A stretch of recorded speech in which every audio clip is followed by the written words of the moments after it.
entire years vanish, leaving us with nothing but the heavy realization that we've let time slip through our fingers.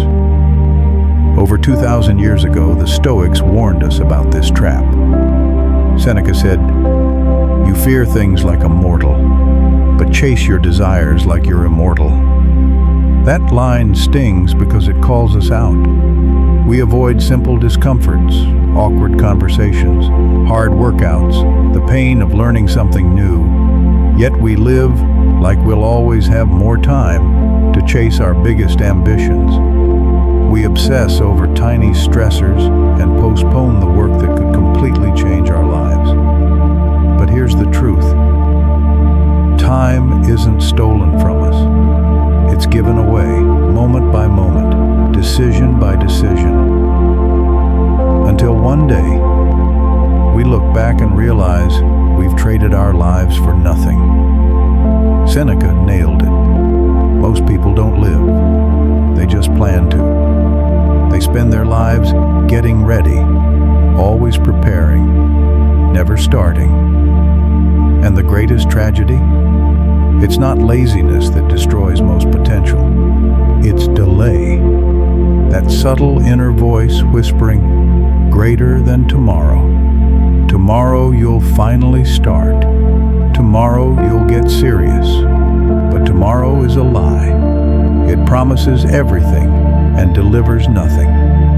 That's why so many people leave this world with their potential untouched. Books unwritten, ideas unexplored, businesses never built, relationships never healed. The Stoics lived with a different mindset. They believed in urgent intention, not frantic energy, but clear, deliberate action.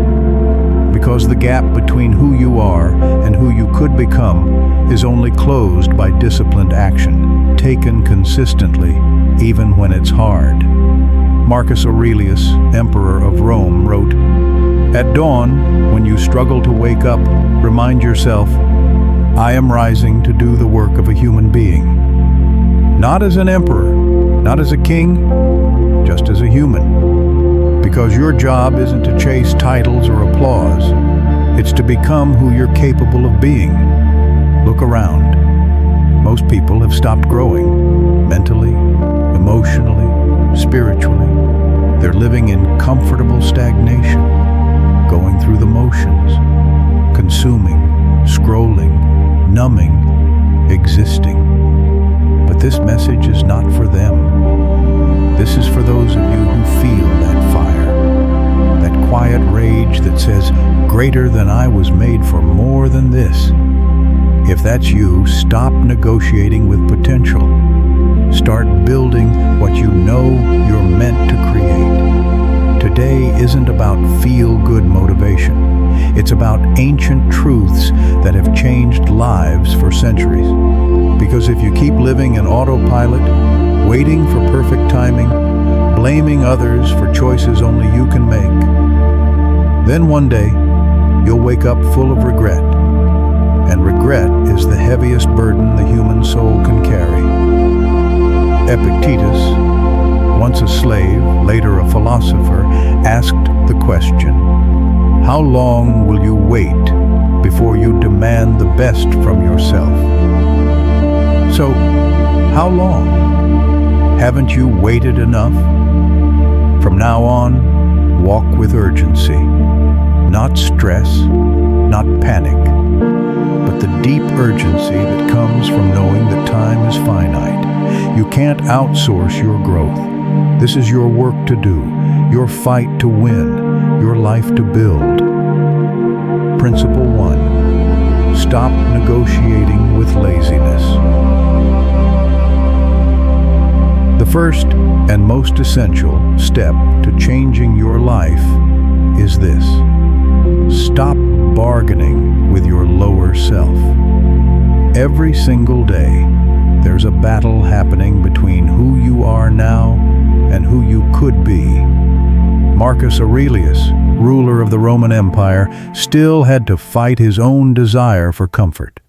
He woke up daily, heard that familiar voice, "Just a little more rest," and shut it down. He knew the real war wasn't outside, it was internal. And the same is true for you. Every time your alarm rings and you say 5 more minutes, you lose ground. Every time you delay your workout, your reading, your responsibilities, you chip away at your own self-respect.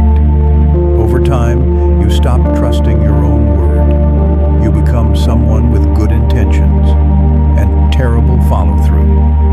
But discipline isn't punishment. It's honor. It's the quiet power that comes from knowing you show up for yourself even when no one's watching. Laziness comes in many forms. Physical laziness, skipping workouts, taking the easy route. Mental laziness, confusing planning with doing, overthinking instead of executing. Emotional laziness, avoiding hard